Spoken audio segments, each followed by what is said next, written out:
Hello everyone, I'm Phoenix Tremayne, and this is my review of Fantasy Island.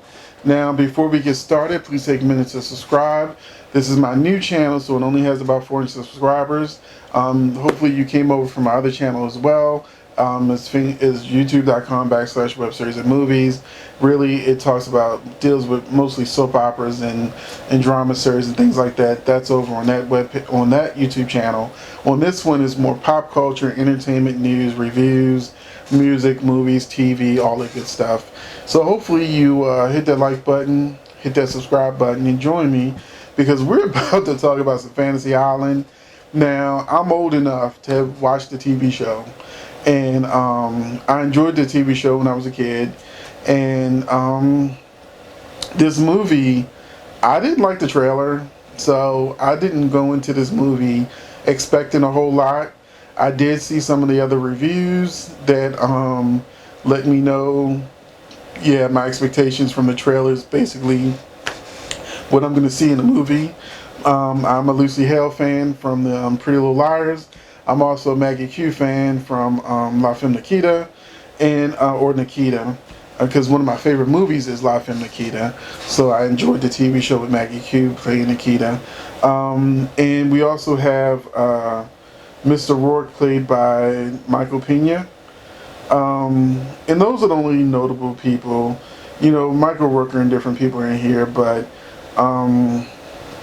it's really a mess. I think most of these actors are going to be embarrassed to be associated with this movie. The movie does set up a sequel, and it'll probably be straight to video if they do it. I don't think this movie will make enough money to warrant a sequel. How can I put this? Because I don't want to give you spoilers in case you do want to see it. But in it, just like the TV show, people come to the island to go through a fantasy. Each person has their own little world of fantasies where they're going through different things. But because this is now a horror movie franchise, their fantasies go from being fun and happy to quickly becoming a nightmare. And then towards the end, they try to bring it all home and bring it together.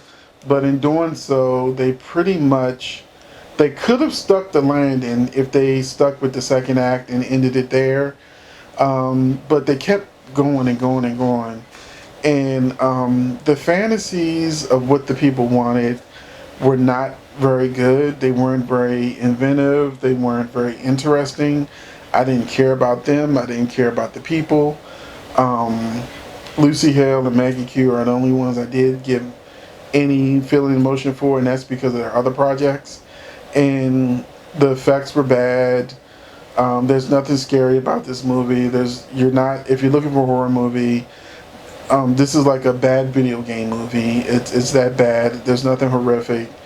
In the end, when they finally reveal what's actually going on, you're like, you just made the rest of this movie not make sense. You thought you were being clever with this big old twist, but now it makes me think about everything that happened before, and it no longer makes any sense. So by trying to have a big twisty ending, you went and shot yourself in the foot. You did not stick the landing, and you may have even killed the franchise. Michael Pena is Mr. Rourke. He looked like he didn't want to be in the movie. He looked sad the whole movie, like he just getting a paycheck. He knows his movie's trash, and he brought nothing to the table. Julia, who's like the tattoo of the movie, I kind of thought I heard her say the plane instead of the plane. They also had a storyline with Mr. Rourke, tried to make him a little more interesting, give him more of a background, because we've never really known Mr. Rourke's background. It sucked. I do not recommend this movie. If you really want to see it, I would say wait for Netflix or home video. Don't waste your time in the theaters. Thanks for watching. I'll catch you next video.